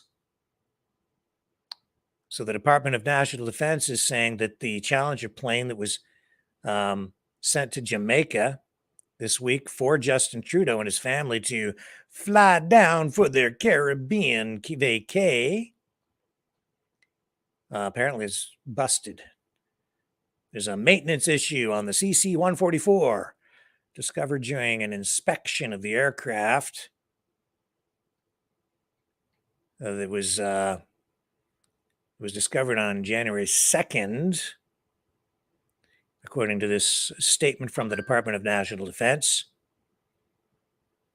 So they've sent down a second plane carrying a maintenance team. Off they go into the land of the sun.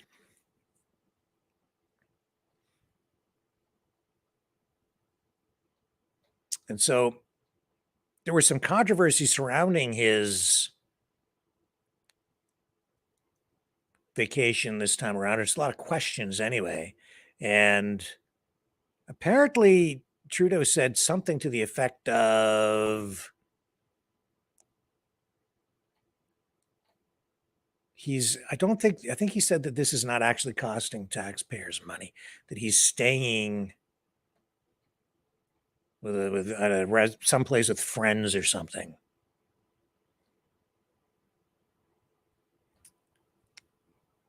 But flying on that jet costs a fair bit of money. I want to get the goods on his vacation, though. I can't remember what I was reading about it, but I'm pretty sure that's what he said. Let me confirm it. I'm going to come back and I'm going to tell you on the other side of this.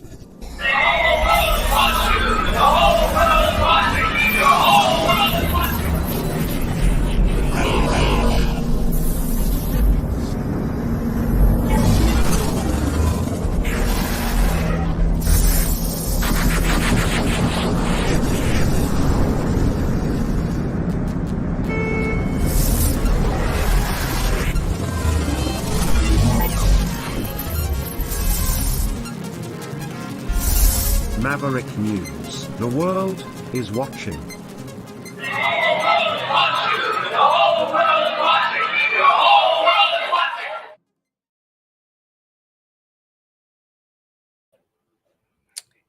Yes, sir. So I did have this sort of right, but I've got the info here. I had put this aside yesterday, and because of all the Epstein stuff and everything else going on, didn't quite get to this. But Justin Trudeau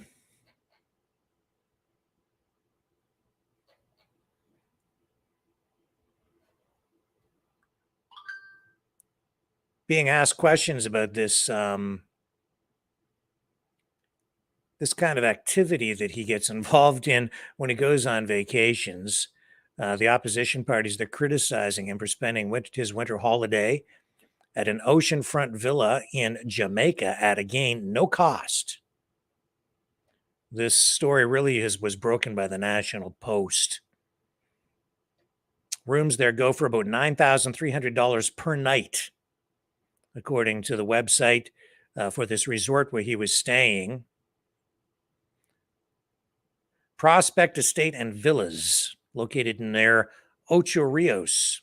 It's owned by Peter Green. He's a businessman, and the Green family has been friends with the Trudeaus for a long time. So according to this National Post report, Justin vacationed at Prospect Estate from December 26th until yesterday. He went down there with Sophie and their 3 children. Now, if he had paid for this on his own, this 9-night stay would have cost nearly $84,000. 84 grand. Well, that's quite the favor, isn't it?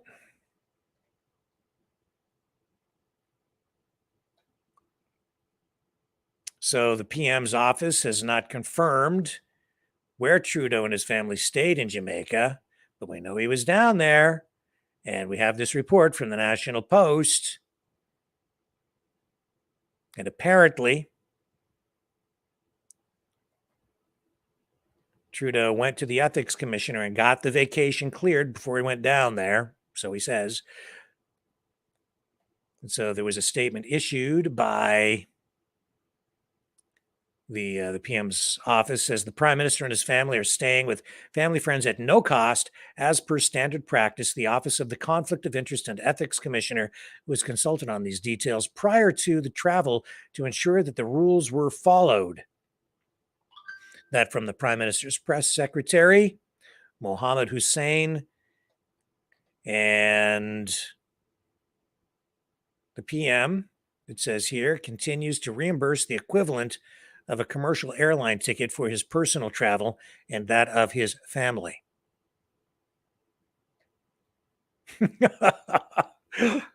So He flies down there and a government versus the government for the cost of a commercial airline ticket for his personal travel and, the equivalent of what it would cost to fly commercial.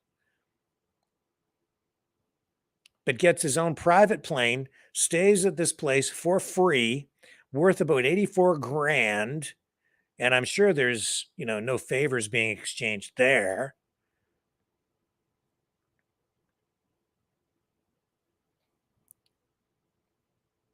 What a joke. Now, I guess, I mean, if you've got the friends and you've got the connections and they want to put you up in a hotel for 84 grand, fine, to get the equivalent value of that. I can't imagine that any hotel room is worth $84,000 over that period of time. Must be one heck of a nice room with pretty great room service. But that stuff does exist out there. And I guess if somebody wants to give it to you for free, you can have it for free. But man, I'll tell you this, I'd want to know what might be coming back on the other side of that. Mr. Green, if he's getting contracts or there's any kind of favors being provided as a result of that, that would then make it a conflict of interest, wouldn't it? So therein lies a different world, man. Those people live a different life. I think the prime minister's salary is about $178,000 a year.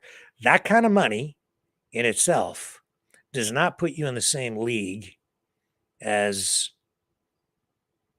these high-flying elites around the world. Now, I would imagine JT gets some additional compensation on top of that. But if he was really just working for the salary that comes with being prime minister, that's what he would have to live on, $178,000. Do you really think that he could afford $84,000 over 9 days on a prime minister's salary? No. So I guess it's a good thing he's getting it for free. Just doesn't seem right somehow to me, though, does it? To you? Something doesn't seem right. If for no other reason, it's just not fair. It's again, in my view, pretty grotesque. If you'd like to support the show, you can do that by donating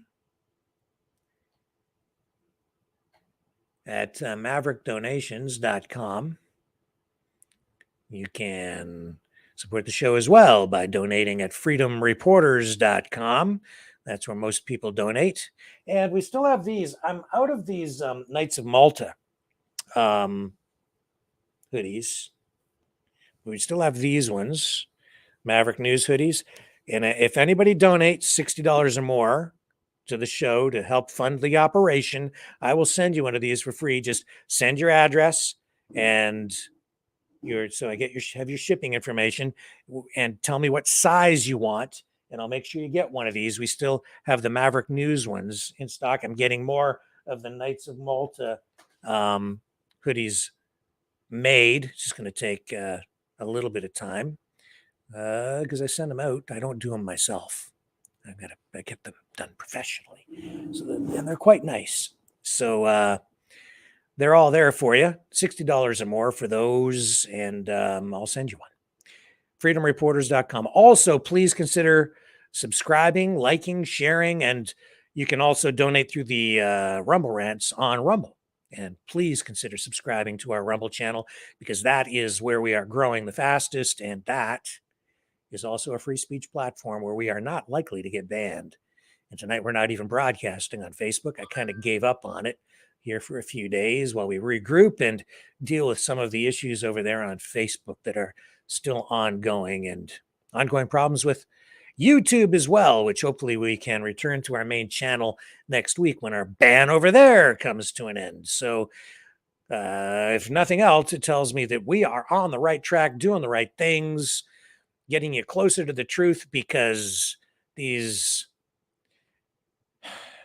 establishment social media platforms really don't seem to like what we're doing very much. But that's okay, because I ain't quitting. And tomorrow night, here on Maverick News. We'll have a special guest on to talk about the legal challenges still facing freedom fighters in Canada as they make their way through the court system. And there will be talk about what you can do to help them and support them if you feel that that is something you would like to do. So make sure you tune in tomorrow night, 6 p.m. Eastern Standard Time, right here on the Maverick News Channel. And we will bring you all that information. And I'm sure that will be of particular interest to all you guys out there. So thank you very much for spending your time here again with me tonight, folks. As always, a real privilege. And we will catch you tomorrow night, 6 p.m. Eastern Standard Time on the flip side.